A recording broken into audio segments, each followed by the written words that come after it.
Salam dan bahagia. Perkenalkan, nama saya Maria Sitorus. Saya bertugas di UPT SPF SMP Negeri 1 Namorambe, Kabupaten Deli Serdang. Kesan saya selama mengikuti pendidikan guru penggerak angkatan 9 ini tentunya sangat banyak. Salah satunya, saya bertemu dengan CGP-CGP atau guru-guru hebat, bahkan instruktur, fasilitator, dan PP yang hebat-hebat pula, baik secara daring maupun luring. Lainnya adalah bertambahnya ilmu atau pemahaman saya tentang pendidikan dan pengajaran. Materi ini saya dapat di modul 1.1, yaitu Pendidikan Nasional berdasarkan pemikiran Ki Hajar Dewantara, di mana berdasarkan pemikiran Ki Hajar Dewantara, pendidikan adalah proses menuntun potensi dalam diri murid agar mereka mendapatkan keselamatan dan kebahagiaan yang setinggi-tingginya, sehingga mereka dapat menjadi individu manusia maupun anggota masyarakat. Dalam proses menuntun, seorang guru diharapkan memiliki nilai dan peran guru penggerak. Saya itu salah satunya, seorang guru harus memiliki potensi dalam hal memahami atau mengenali potensi-potensi dalam diri anak, sehingga proses pembelajaran yang dilaksanakan berpihak pada murid.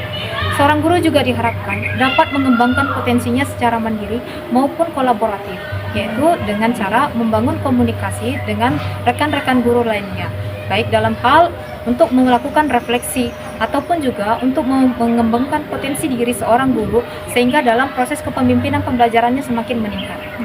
Mempelajari nilai dan peran guru penggerak di modul 1.2, saya juga belajar tentang visi guru penggerak, yaitu diharapkan seorang guru harus memiliki visi, yaitu tujuan dalam pembelajaran yang diharapkan agar kelak nanti siswa ketika sudah tamat dalam proses pembelajarannya ada potensi yang sudah dimiliki oleh siswa tersebut.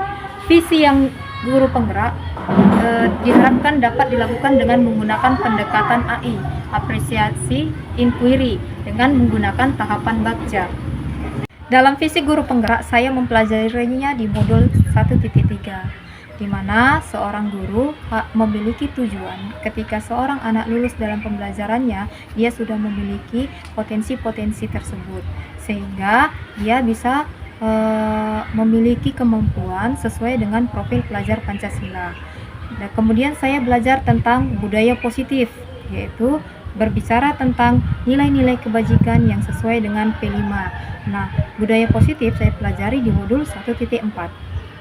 Budaya positif berbicara tentang segitiga restitusi, yaitu di mana seorang anak diharapkan bukan hanya memahami kesalahannya, tetapi juga harus bisa memperbaiki kesalahannya.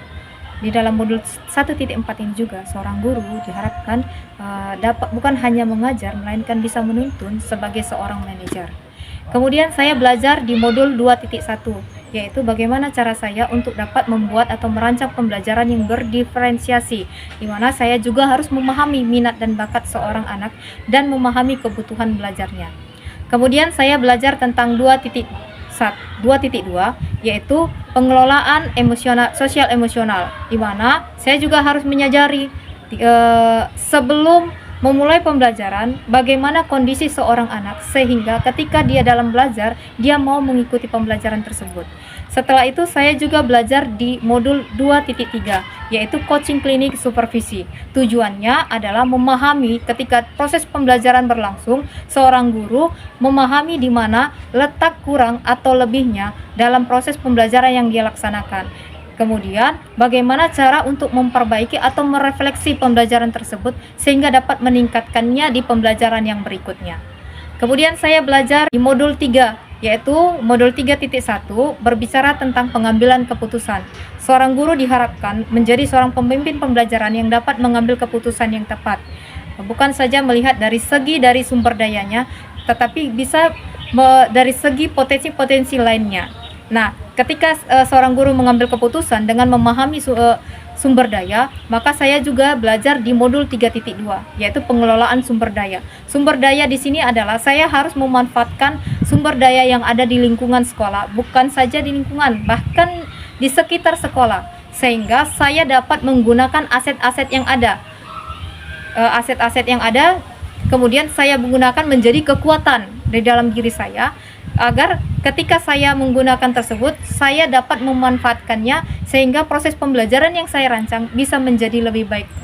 Kemudian saya belajar di modul 3.3, yaitu berbicara tentang perencanaan program kerja.